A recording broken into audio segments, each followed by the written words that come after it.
Hey party people, what's up? I'm Jenny. I am coming to you today to talk to you about an alternative to smartphones called the light phone. This is something that I invested in a couple years ago because I was consumed completely by my iPhone. It is my favorite way to numb out, to lay in my bed feeling depressed and scrolling for hours, upwards of 10 hours some days, completely avoiding myself and my feelings and the world, scrolling on my iPhone. On Instagram, Reels are my weak point. YouTube videos, shorts, anything I can get my hands on. And I want to come to this through mental well-being, spiritual well-being lens, mental health lens, and kind of show you the phone a little bit, and so you know what to expect. I want to say up front that my life has only improved as a result of using this phone. I will mention some of the downsides, and just know that the benefits have far, far outweighed the disadvantages for me. I will start by just showing you the phone. You'll notice, though, that it has a little line down the center. It's because I sat on it. But so it's an e-ink screen, meaning, here, get the microphone right. I'm not a professional, so don't get mad at me about my informal review. It is an e-ink screen. It does not use blue light, LED light, or I guess it's a little bit of blue light. I don't know any of the technical terms, but it's an e-ink screen similar to a Kindle, so you can use it in the bright sunlight and you can still see it. I will say that when I use it before bed, it doesn't keep my brain buzzing and awake like iPhones do. iPhones stay in my brain all night and give me really poor sleep, and I cannot. I've written that off completely. I can't do that before bed. So this is the screen. You click the button. This is like the home button, and it'll show you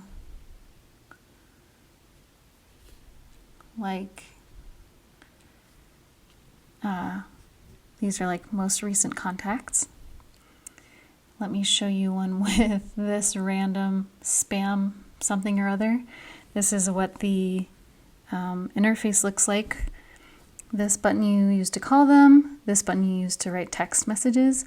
This is what it looks like when someone sends you a photo and you have the option to have it be sent to your email, which I think is really nice.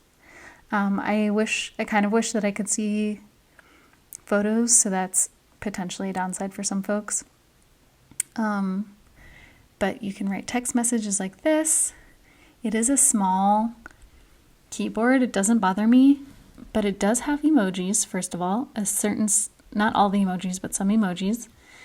And it also has voice to text. So watch this. Hey, this is Jenny here, and I am using voice to text. This is Jenny here, and I'm using voice to text. Peace out, yo. Anyway, and then you can redo it if it's bad.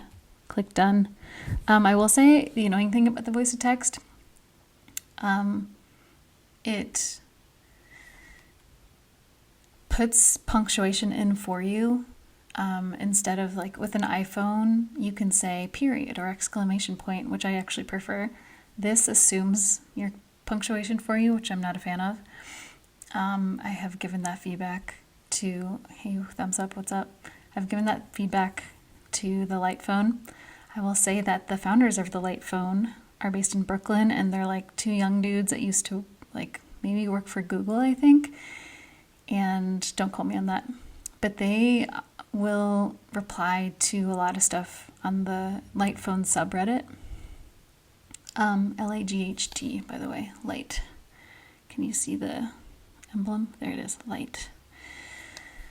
They will respond to a lot of people's comments and posts on Reddit, which is really sweet, kind of homegrown way to communicate. And you can post kind of your gratitudes or your suggestions or your complaints, and they will respond to a good chunk of them. It's obviously very small.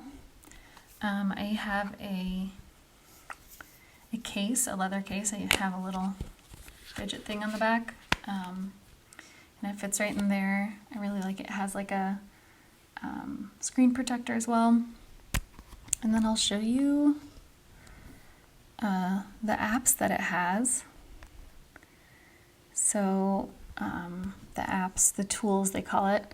So it has a phone, which it brings you to your most recent contacts, and you can text and call. You can do group texting, which not all non-smartphones do. So that was a deal breaker for some of the other options, like Punked and I don't know, just some other non-smartphone options, including flip phones.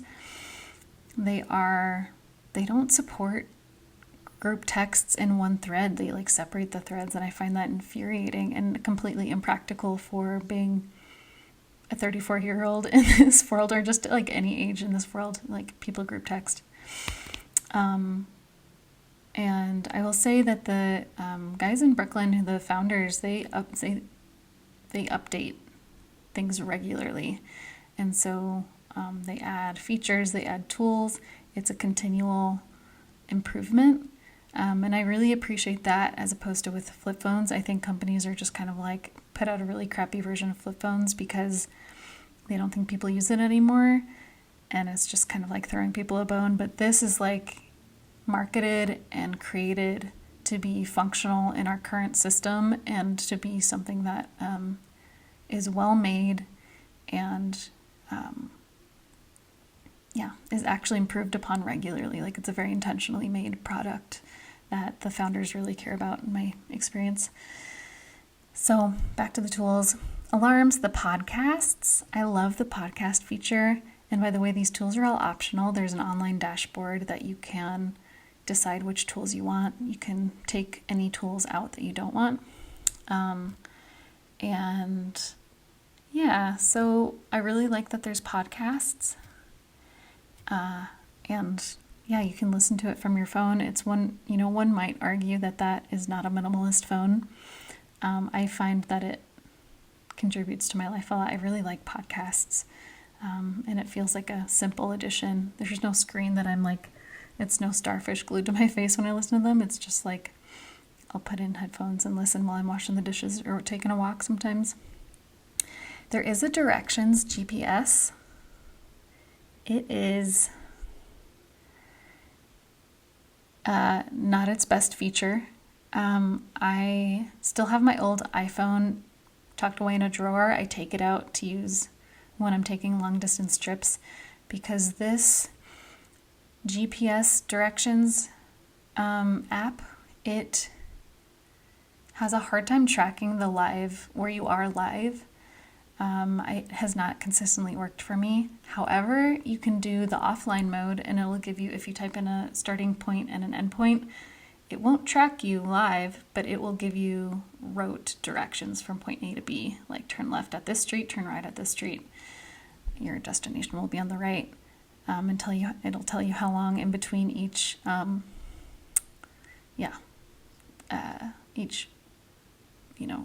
turning point, basically how long you stay on each thing. And you can do different modes, like walking versus driving versus public transit. So it is not useless. I do actually use it regularly. It's just that it's not as easy and functional as say Google Maps. It has a calendar that you can sync with. You can view the month. It'll sync with your Google Maps, your Google Calendar and Microsoft Calendar. You can add events to it. And it has a Notes app. That's one of my favorite features. Notes app, you can do voice memo notes and textual ones. So there's that. You can also access the notes on the dashboard online. So you basically like sign in to your Lightphone account online. There's a dashboard where you can choose what tools you want, and you can also click into the Notes app and you'll see in full screen on your computer, all the notes that you have, and it's an easier way to search things sometimes. Or if you want to like type notes and then copy and paste it into a text, that's a good way to do that. There's a timer, there's just settings, there's music. It has like, it doesn't stream, it's not Spotify, but you can, add a certain amount of music to it. And it does have a hotspot that works really, really well. I use it a lot. Like for instance, on road trips when I do need to use my old iPhone, and I will hotspot it so that I can use iPhone's Google Maps app for long distance rides. Otherwise, I keep my iPhone far away from me. And then it has a calculator. And one really, really cool feature is it has a directory. So you can actually type in business names, and it'll give you the business's hours and the business's phone number, and you can click the call button and it'll call the business if you need to ask it a question. So that's really helpful. That's a new addition that I think makes it even more functional in this day and age. Like I said, when people send you photos, you have the option of it to be sent to your email. And yeah, what else do I want to say? I will say that this is what it looks like when there's a text message or a missed call that comes through. There's a little asterisk. I have really enjoyed my experience with Lightphone. I will say one thing about the transition from an iPhone to a smartphone is that iMessage clings on for dear life. And it is yet another reason that Apple makes me bonkers, is that it's so proprietary that for the first chunk of time I wasn't getting text messages from iPhones, and actually it took me a few months to fully, even though I deregistered the iMessage, which you have to do on the Apple website, and but it took a while. Like for a while I had to like send text messages to my iPhone friends so that it like reset on their side, that it was like an SMS and not an SMS text sent rather than an iMessage text sent. I don't understand all the, like all the coding of like how that all works.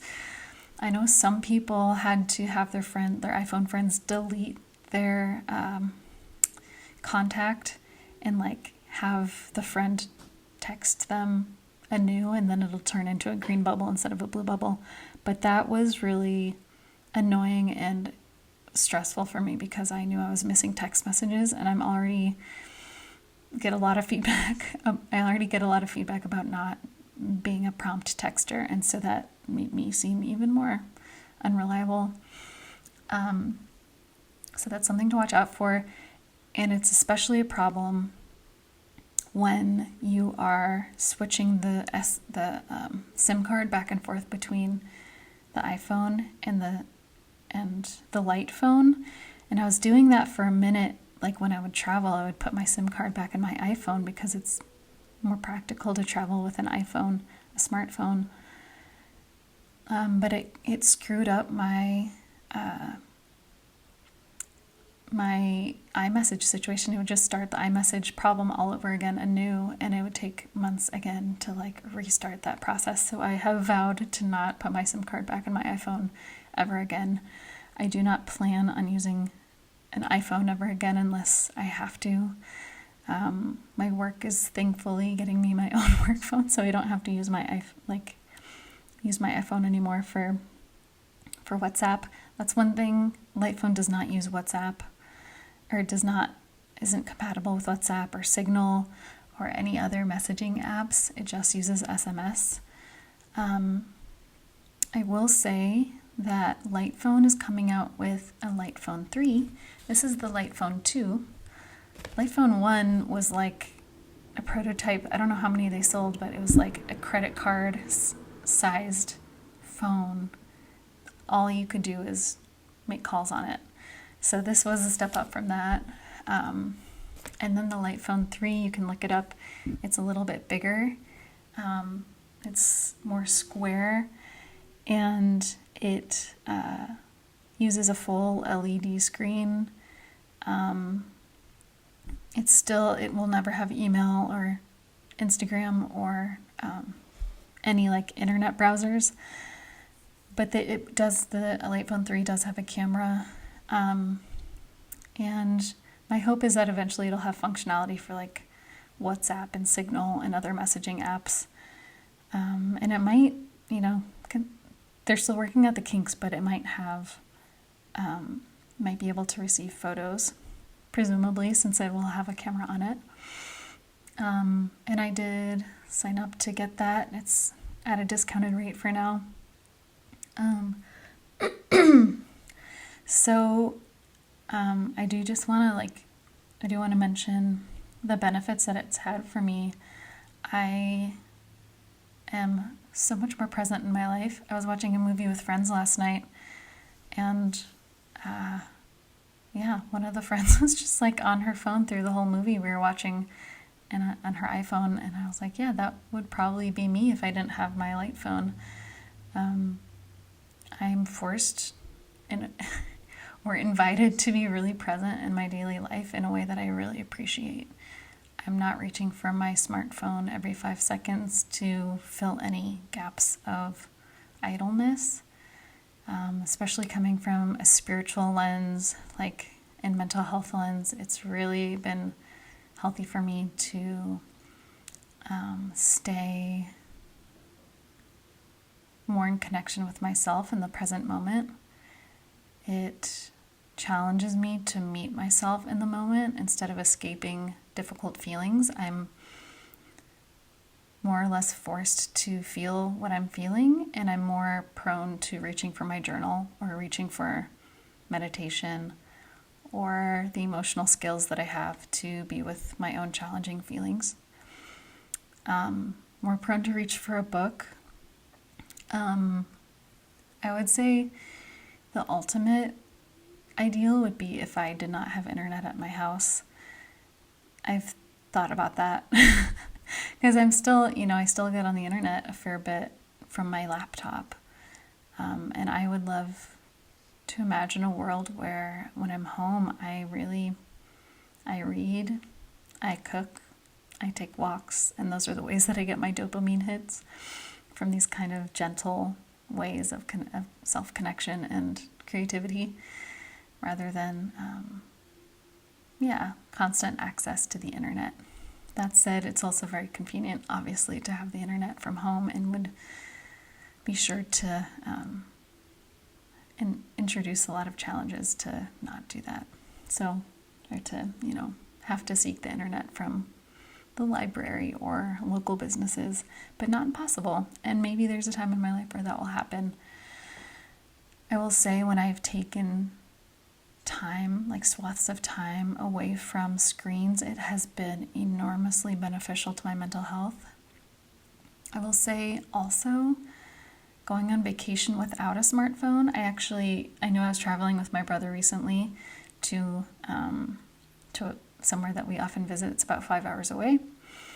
I did not bring any smartphone with me because I knew my brother was traveling with me, and he was in the car with me, and we used his phone for GPS. And I'm so glad I made that choice, because I was so much more present to my experience. I got to spend so much time on the beach, just soaking in the sun and being with my own thoughts, which is really clarifying for me. Being on an iPhone is really, I cannot tell you the pain and trials and tribulations and how terrible it's felt for me to binge on smartphone use.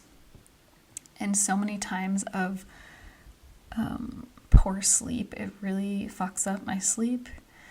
so many times that I've spent 8 to 10 hours a day on this iPhone. Like, it's a really big problem for me, which is why I really want to find solutions to it.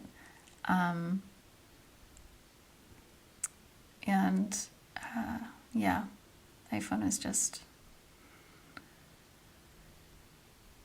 I'm preaching to the choir probably, but, from what I understand, iPhone hires psychiatrists and neurologists, and hires these people that specialize in understanding how we're wired, how our neurobiology is wired. I can't think of words right now.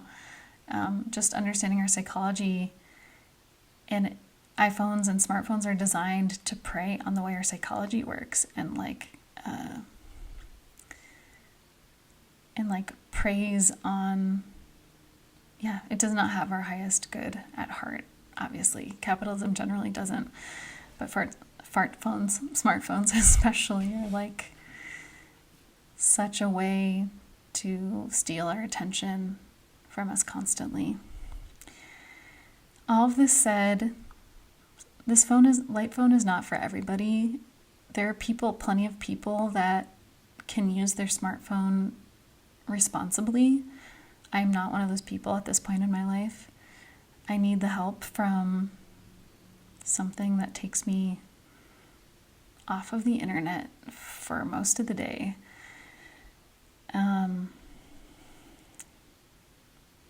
One joke that I've made in the past, or just reflection I made, was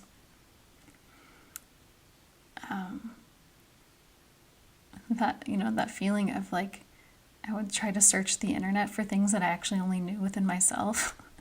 And having this smartphone, has me relying on my own intuition and my own sense of things so much more than trying to Google everything. Yes, Google's useful, but also fuck being able to Google everything. I miss just people relying on their own senses of things and pondering things for a while. I think it's good for our minds to wander and ponder. To wander and ponder, two synonyms that rhyme. So I guess this is my shining review of the light phone. And I'm really, really grateful that there is a school of thought amongst smart, talented people that know how to build technology that is kind, a business that is kind. It is kind to our minds and to our souls, and treats us with respect, that we are smart, thoughtful, worthy beings that deserve to have something that respects us, and something that is a tool rather than something that controls us. It's I want to be in control of my objects and not the other way around. The fact that iMessage clings so tightly was just a way that I felt an additional layer of how I didn't feel like I had actual control over my own technology. We're just buying into this proprietary, this very proprietary business where we don't even own what we own. What we own owns us. So I really, really recommend the light phone if this speaks to you. Again, the only downsides are it's a little tricky to text. It's just small. I mean, it's not really it's slower. And it's a smaller keyboard, but it's totally doable. It has voice to text, which is nice.